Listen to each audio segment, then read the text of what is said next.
എൻ്റെ ഒരു അഭിപ്രായത്തിൽ ഈ ഒരു മത്സരം ഞാൻ നേരത്തെ പറഞ്ഞ ഒരു പോസിറ്റീവ് ഫുട്ബോൾ കളിച്ചൊരു 3 ഗോൾ ആ ഒരു മാർജിനിലൊക്കെ വിജയിക്കാൻ സാധിച്ചു കഴിഞ്ഞാൽ അങ്ങനെ 1.25 വർഷത്തിന് ശേഷം ഇന്ത്യൻ നാഷണൽ ടീം ഒരു വിജയം സ്വന്തമാക്കുന്നു. അഗെയിൻസ്റ്റ് മാൽദീവ്സ് ഒരു 3-0 വിജയമാണ് സ്വന്തമാക്കുന്നത്. ഏറ്റവും ഒടുവിൽ 2023 നവംബറിൽ കുവൈറ്റിനെതിരെ ഒരു വിജയമായിരുന്നു സ്വന്തമാക്കിയിരുന്നത്. അതിനുശേഷം മനോലോ മാർക്കസ് വന്നതിന് ശേഷവും സോഫാർ ഒരു വിജയം സ്വന്തമാക്കാൻ സാധിച്ചിരുന്നില്ല. 3-0 എന്ന് പറഞ്ഞാൽ ആധികാരികമായിട്ടുള്ള വിജയം തന്നെ സ്വന്തമാക്കുന്നു. രാഹുൽ ബേഗയാണ് ആദ്യം ഒരു ഗോള് സ്വന്തമാക്കിയതെങ്കിൽ രണ്ടാമത്തെ ഗോള് ലിസ്റ്റൺ കൊളാസോ ആണ്. അദ്ദേഹത്തിൻ്റെ ഇന്റർനാഷണൽ ഫുട്ബോളിലെ ആദ്യത്തെ ഗോളാണ്.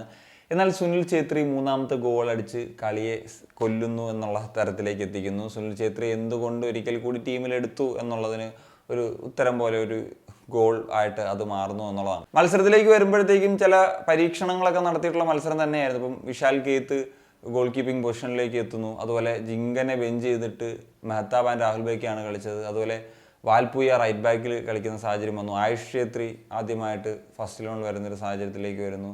മഹേഷാണ് റൈറ്റ് വിങ് റോളിൽ കളിച്ചത്. സുനിൽ ഛേത്രിയാണ് സെൻട്രൽ ഫോർവേഡിൽ ആദ്യം തന്നെ തിരിച്ചെത്തുന്നത്. അതുപോലെ ലിസ്റ്റൺ സ്റ്റാർട്ട് ചെയ്യുന്ന സാഹചര്യം അങ്ങനെയൊക്കെയാണ് വന്നിട്ടുണ്ടായിരുന്നത്. മത്സരത്തിൻ്റെ ആദ്യ പകുതിയിൽ തന്നെ ഗോൾ അടിക്കാൻ സാധിച്ചു എന്നുള്ളതാണ് ഈ ഒരു മത്സരത്തിൻ്റെ ഒരു പ്രത്യേകത. കാരണം എന്ന് വെച്ച് കഴിഞ്ഞാൽ അതല്ല എങ്കിൽ ഒരു പ്രഷർ സിറ്റുവേഷനിലേക്കൊക്കെ കാര്യങ്ങൾ പോയേനെ. അതുകൊണ്ട് തന്നെ സെക്കൻഡ് ഹാഫിൽ കൂടുതൽ ശക്തിയോടുകൂടി വീണ്ടും അറ്റാക്ക് ചെയ്യാൻ സാധിക്കുകയും പിന്നീട് 2 ഗോൾ അടിക്കാൻ സാധിക്കുകയും ചെയ്തു. 3-0 വിജയിക്കാനും സാധിച്ചു എന്നുള്ളതാണ്. ആദ്യത്തെ ഗോൾ വരുന്നത് ഒരു സെറ്റ് പീസ് സിറ്റുവേഷനിൽ നിന്നാണ്. ബ്രാൻഡൻ്റെ ഒരു കോർണർ സിറ്റുവേഷനാണ്.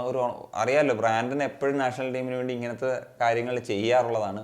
അതുപോലെ രാഹുൽ ബേക്കയുടെ ആ ഒരു ഹെഡർ മികവ് അത് ഒരു ഗോളാക്കി മാറ്റാനായിട്ട് സാധിച്ചു. അങ്ങനെയാണ് 1-0 എന്ന ലെവലിലെത്തിയത്. പിന്നീട് ബ്രാൻഡൻ ഇഞ്ചറി പറ്റിയ സമയത്ത് അതൊരു വലിയ കൺസേൺ ആയിട്ട് തന്നെ മാറുമെന്ന തരത്തിലേക്കൊക്കെ പോയി. എന്നാണെങ്കിലും അതിനുശേഷം ആ ഒരു ക്രിയേറ്റീവ് റോൾ ഏറ്റെടുത്തത് മഹേഷ് സിംഗ് ആയിരുന്നു. മഹേഷ് സിംഗ് പറഞ്ഞതുപോലെ ഒരു ഉഗ്രൻ ആയിട്ടുള്ളൊരു കോർണർ സിറ്റുവേഷനാണ്. അതിൽ നിന്നാണ് രണ്ടാമത്തെ ഗോളിൽ ലിസ്റ്റൺ അടിക്കുന്നത്. അതിനുശേഷം മഹേഷിൻ്റെ ഒരുപാട് മുന്നേറ്റങ്ങളൊക്കെ നമുക്ക് കാണാൻ സാധിക്കുന്നുണ്ടായിരുന്നു. ശേഷം ലിസ്റ്റൻ്റെ ഒരു ക്രോസിൽ നിന്ന് വന്നിട്ടുള്ള ഒരു ഹെഡർ ഗോൾ, ഈ മത്സരത്തിൽ 3 ഗോളുകൾ നേരത്തെ പറഞ്ഞ പോലെ ഹെഡർ ഗോളുകളാണ് എന്നുള്ളതാണ്. ഇന്ത്യ തന്നെയാണ് വളരെ ഡോമിനേറ്റ് ചെയ്ത് കളിച്ചിരുന്നത്. ആദ്യ പകുതിയേക്കാൾ രണ്ടാം പകുതിയിൽ എസ്പെഷ്യലി നല്ല രീതിയിലുള്ള ചാൻസുകൾ ക്രിയേറ്റ് ചെയ്യുന്ന സാഹചര്യത്തിലേക്ക് വന്നത്. എന്നാൽ ഭയങ്കര ക്ലിയർ കട്ട് ചാൻസസ് ഒന്നല്ല, എങ്കിലും രണ്ടാം പകുതി ആദ്യ പകുതി അപേക്ഷിച്ച് കുറച്ചും കൂടി ചാൻസസ് ക്രിയേറ്റ് ചെയ്യപ്പെട്ടിട്ടുള്ളൊരു മത്സരമായിട്ടാണ് നമുക്ക് ഈ ഒരു മാൽദീവ്സ് മത്സരത്തെ കാണാനായിട്ട് സാധിക്കുന്നത്. ഇപ്പോൾ പ്ലേയേഴ്സ് വൈസ് നോക്കുകയാണെങ്കിൽ ഇപ്പം ഡിഫൻസിൽ അല്ലെങ്കിൽ ഗോൾ കീപ്പേഴ്സിന് അത്ര വലിയ ചലഞ്ച് ഒന്നും അല്ലായിരുന്നു ഈ ഒരു മത്സരം. വിശാൽ കേത്തൊക്കെ അങ്ങനെ പ്രത്യേകിച്ച് പണിയെടുക്കാണ്ട് തന്നെ ഇരിക്കുന്ന സാഹചര്യമായിരുന്നു. അതുപോലെ സെൻട്രൽ ബാക്സ് ആയിട്ടുള്ള താരങ്ങളൊക്കെ. ഈ ഒരു മത്സരത്തിൽ വാൽപൂയയുടെ പെർഫോമൻസ് എനിക്ക് കുറച്ച് ഇമ്പ്രസീവായിട്ട് തോന്നി. ലെഫ്റ്റ് സൈഡിൽ സുഭാഷിഷ് ബോസിന് അത്രമേലൊരു പണിയോ കാര്യങ്ങളോ ഒന്നും ഇല്ലായിരുന്നു.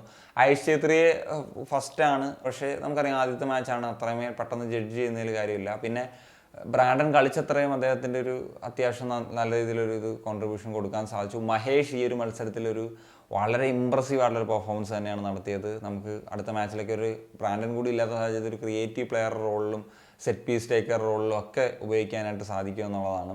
ലിസ്റ്റൺ ആണെങ്കിലും ആദ്യ പകുതിയിൽ ഒരുപാട് മുന്നേറ്റങ്ങൾ, പക്ഷേ ഇതിൽ പലതും ഫലവത്താകാത്ത തരത്തിലേക്ക് പോകുന്ന ഒരു ഇതിലാണ് പോയത്. ഛേത്രിയിലേക്ക് വരുമ്പോഴത്തേക്കും സാധാരണഗതിയിൽ നമ്മൾ കാണുന്ന പോലെ ഛേത്രിയിൽ ഫോക്കസ് ചെയ്ത് കളി ആ ഒരു രീതി അല്ലായിരുന്നു. ഛേത്രി ആ ഒരു സ്ട്രൈക്കർ റോൾ കളിക്കുന്നു എന്നതിനപ്പുറത്തേക്ക് എനിക്ക് അങ്ങനത്തെ ഒരു ഫീലിങ്സ് ആണ് കിട്ടിയത് ഈ ഒരു മത്സരം കണ്ട സമയത്ത്. പിന്നെ ഈ ഒരു മത്സരത്തിൽ എനിക്കൊരു കൺസേൺ ആയിട്ട് തോന്നിയത് നമ്മൾ സെറ്റ് പീസിൽ ഒരു ഇമ്പ്രൂവ്മെന്റ് വന്നു എന്നുള്ളതാണ് നമുക്ക് ഈ ഒരു ഫീലിംഗ്. കാരണം 2 ഗോളുകളും സെറ്റ് പീസിൽ നിന്നാണല്ലോ വന്നിട്ടുണ്ടായിരുന്നത്. പക്ഷേ മാൽദീവ്സിൻ്റെ ഒരു സെറ്റ് പീസ് ഡിഫെൻഡിങ് എത്രത്തോളം മികച്ചതാണ്, ഇങ്ങനെയുള്ള കൺഫ്യൂഷൻസ് അവിടെ നിലനിൽക്കുന്നു. അതിനോടൊപ്പം തന്നെ നമുക്ക് ഓപ്പൺ പ്ലേയിൽ ഗോൾ അടിക്കാനായിട്ട് പറ്റുന്നില്ല എന്ന് പറയുന്നൊരു ഫാക്ടറും അവിടെ നിലനിൽക്കുന്നു. അപ്പം ബംഗ്ലാദേശിനെതിരെ വരുമ്പോഴത്തേക്കും കുറച്ചും കൂടി ടെക്നിക്കലായിട്ടുള്ള പ്ലേയേഴ്സ് ആയിരിക്കും ബംഗ്ലാദേശിനുള്ളത്, കുറച്ചും കൂടി ഫിസിക്കലായിട്ടുള്ള പ്ലേയേഴ്സ് ആയിരിക്കും. അപ്പം മാൽദീവ്സിനെതിരെ കളിച്ചിട്ട് ബംഗ്ലാദേശിൻ്റെ എതിരെ വരുന്ന സമയത്ത് ഈ പറഞ്ഞ പോലെ ഈ 2 ഗോള് സെറ്റ് പീസസ് ആണ്. അപ്പം അത് എങ്ങനെയാണ് ബംഗ്ലാദേശ് ഹാൻഡിൽ ചെയ്യുന്നത്, നമുക്ക് ഓപ്പൺ പ്ലേയിൽ നിന്ന് കൂടുതൽ ചാൻസുകൾ ക്രിയേറ്റ് ചെയ്യാൻ പറ്റുന്നില്ല എന്നുള്ള സാഹചര്യമൊക്കെ വരുന്നത് ഒരു കൺസേൺ ആയിട്ട് നിലനിൽക്കുന്നു. പ്രത്യേകിച്ച് എനിക്കൊന്ന് ഈ ഒരു ഗ്രൗണ്ട് അങ്ങനെ ഭയങ്കര ഒരു വൈഡറായിട്ടുള്ള ഗ്രൗണ്ടല്ല, താരതമ്യേന കുറച്ച് ചെറിയ ഗ്രൗണ്ടാണ്. അപ്പം ഒരു ടീം ഡിഫെൻഡിങ് ആയിട്ട് നിന്ന് ലോ ബ്ലോക്കൊക്കെ നിന്ന് കഴിഞ്ഞാൽ അതൊരു ചലഞ്ചാണ്. ഇന്ത്യ താഴെ റാങ്കിങ്ങുള്ള രാജ്യങ്ങളുമായിട്ടാണ്. ഇപ്പം ബംഗ്ലാദേശ് ഇന്ത്യക്കാണല്ലോ ആ ഒരു സാധ്യത കൂടുതൽ. അപ്പോൾ അവരൊരു ഡിഫൻസീവ് ഫുട്ബോൾ കളിക്കാവുന്ന പ്ലാനിലേക്ക് പോയി കഴിഞ്ഞാൽ അതൊരു ചലഞ്ചാകുന്ന ഒരു ഇതാണ്. അപ്പം ഈ മത്സരത്തിൽ നിന്ന് ആ ഒരു മത്സരത്തേക്ക് നോക്കുമ്പോഴത്തേക്കും ഒരു ഫാക്ടറായിട്ട് എനിക്ക് തോന്നിയിട്ടുള്ളൊരു കാര്യം ഞാൻ പറഞ്ഞതാണ്. സോ 3-0 വിജയം സ്വന്തമാക്കാൻ സാധിച്ചെങ്കിലും ഒരുപാട് കൺസേൺസ് ഉണ്ട്. നമുക്ക് കുറേ നാളുകൾക്ക് വിജയം നേടാൻ സാധിച്ചു എന്ന് പറയുന്നൊരു പോസിറ്റീവ് ഉണ്ടെങ്കിൽ പോലും എന്നുള്ളതാണ് ഈ ഒരു മത്സരത്തെ പറ്റി എനിക്ക് പറയാനുള്ളത്. അപ്പോൾ എന്താണ് നിങ്ങളുടെ ഒപ്പീനിയൻ തീർച്ചയായിട്ടും കമ്പോസ് സനിയ?